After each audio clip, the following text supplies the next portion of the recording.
ರಾಜ್ಯದಲ್ಲಿ ಈಗ ಮತ್ತೊಂದು ಸಾರಿಗೆ ಮುಷ್ಕರಕ್ಕೆ ವೇದಿಕೆ ಸಿದ್ಧವಾಗ್ತಾ ಇದೆ. ನೌಕರರ ವೇತನದ ವಿಚಾರವಾಗಿ ಮತ್ತೊಂದು ಈಗ ಮುಷ್ಕರ ನಡೆಯುವಂತ ವಿಚಾರಗಳು ಕೇಳಿ ಬರ್ತಾ ಇದೆ. ರಾಜ್ಯದಲ್ಲಿ ಮತ್ತೊಂದು ಸಾರಿಗೆ ಮುಷ್ಕರಕ್ಕೆ ಸಿದ್ಧವಾಯಿತು ವೇದಿಕೆ. ಕರ್ನಾಟಕ ಸಾರಿಗೆ ನೌಕರರ ವೇತನ ಹಿಂಬಾಕಿಯ ವಿಚಾರಕ್ಕೆ ಸಂಬಂಧಪಟ್ಟಂತೆ ರಾಜ್ಯದ 4 ಸಾರಿಗೆ ನಿಗಮಗಳಿಂದ ಬೆಂಗಳೂರಿನಲ್ಲಿ ಮುಷ್ಕರ ನಡೆಯುವಂತಹ ಸಾಧ್ಯತೆಗಳಿದೆ.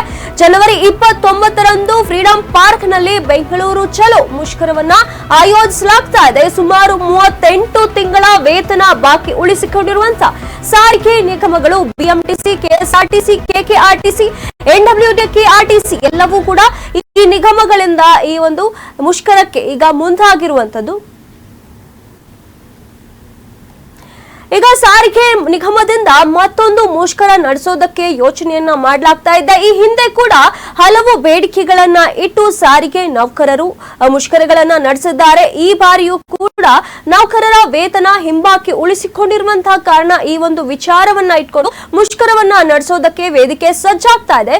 ರಾಜ್ಯದ 4 ಸಾರಿಗೆ ನಿಗಮಗಳಿಂದ ಈ ಮುಷ್ಕರಕ್ಕೆ ಎಲ್ಲಾ ತಯಾರಿಗಳು ನಡೀತಾ ಇದೆ. ಸಾರಿಗೆ ನೌಕರರ ಬೇಡಿಕೆಗಳನ್ನ ಈಡೇರಿಸುವಂತೆ ಸಿಎಂಗೆ ಪತ್ರವನ್ನ ಬರೆಯಲಾಗಿರುವಂತದ್ದು. ಬಿಎಂಟಿಸಿ ಮಾಜಿ ಉಪಾಧ್ಯಕ್ಷರಾಗಿರುವಂತಹ ಡಾಕ್ಟರ್ ಎಂಆರ್ ವೆಂಕಟೇಶ್ ಅವರು ಪತ್ರ ಬರೆದಿದ್ದಾರೆ. ಹಗಲು ರಾತ್ರಿ ಕೆಲಸ ಮಾಡೋ ನೌಕರರಿಗೆ ಈ ರೀತಿ ಮಾಡೋದು ಸರಿಯಲ್ಲ. ಶಕ್ತಿ ಯೋಜನೆಗೆ ಸಂಬಂಧಪಟ್ಟ ಹಣ ನಿಗಮಕ್ಕೆ ಬರುತ್ತಿಲ್ಲ ಎಂಬುವಂತ ಆರೋಪ ಕೂಡ ಇರುವಂತದ್ದು. ನಿಗಮಕ್ಕೆ ಬರಬೇಕಾದ ಹಣ ಬರದೆ ನಷ್ಟದಲ್ಲಿರುವಂತಹ ಸಾರಿಗೆ ನಿಗಮಗಳು ಕಳೆದ 4 ತಿಂಗಳ ಹಿಂದೆಯಷ್ಟೇ ನಿಗಮಗಳಿಂದ ಈ ರೀತಿಯಾಗಿ ನೌಕರರು ಮುಷ್ಕರವನ್ನ ಮಾಡಿದ್ರು, ಹಲವು ಬೇಡಿಕೆಗಳನ್ನ ಈಡೇರಿಸುವಂತೆ. ಆದ್ರೆ ಈಗ ಮತ್ತೆ ಈ ಒಂದು ಮುಷ್ಕರಕ್ಕೆ ಮುಂದಾಗಿರುವಂತದ್ದು. ರಾಜ್ಯದ 4 ಸಾರಿಗೆ ನಿಗಮಗಳಿಂದ ಬೆಂಗಳೂರಿನ ಫ್ರೀಡಂ ಪಾರ್ಕ್ ನಲ್ಲಿ ಜನವರಿ 29ರಂದು ಈ ಒಂದು ಮುಷ್ಕರ ನಡೆಸುವಂತ ಯೋಚನೆಯನ್ನ ಮಾಡಲಾಗಿರುವಂತದ್ದು. ಸುಮಾರು 38 ತಿಂಗಳ ವೇತನವನ್ನ ಬಾಕಿ ಉಳಿಸಿಕೊಂಡಿರುವಂತಹ ಸಾರಿಗೆ ನಿಗಮಗಳು ಇದರ ವಿರುದ್ಧವಾಗಿ ಈಗ ಅಲ್ಲಿನ ನೌಕರರೇನಿದ್ದಾರೆ, ಅವರು ಸಿಬ್ಬಂದಿಗಳಿದ್ದಾರೆ, ಅವರು ಈ ಒಂದು ಮುಷ್ಕರವನ್ನ ನಡೆಸೋದಕ್ಕೆ ಮುಂದಾಗಿದ್ದಾರೆ. ಬಿಎಂಟಿಸಿ, ಕೆಎಸ್ಆರ್ಟಿಸಿ, ಕೆಕೆಆರ್ಟಿಸಿ, ಎನ್ಡಬ್ಲ್ಯೂಕೆಆರ್ಟಿಸಿ ಈ ರೀತಿಯಾಗಿ 4 ನಿಗಮಗಳೇನಿವೆ, ಈ 4 ನಿಗಮಗಳ ನೌಕರರು ಸಿಬ್ಬಂದಿಗಳು ಸೇರಿ ಈ ಒಂದು ಮುಷ್ಕರವನ್ನ ಮಾಡಬೇಕು ಅಂತ ಮುಂದಾಗಿರುವಂತದ್ದು.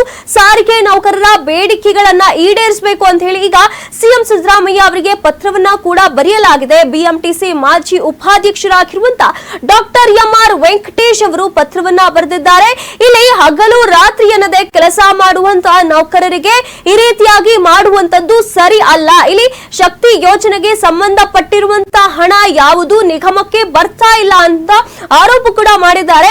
ನಿಗಮಕ್ಕೆ ಬರಬೇಕಾಗಿರುವಂತಹ ಹಣ ಬರದೇ ಇರುವಂತಹ ಕಾರಣ ಸಾರಿಗೆ ನಿಗಮಗಳು ನಷ್ಟದಲ್ಲಿ ಇವೆ. ಇದರಿಂದಾಗಿ ನೌಕರರಿಗೆ, ಸಿಬ್ಬಂದಿಗಳಿಗೆ ಸಂಬಳ ಕೊಡೋದಕ್ಕೆ ಕೂಡ ಸಮಸ್ಯೆ ಆಗ್ತಾ ಇದೆ.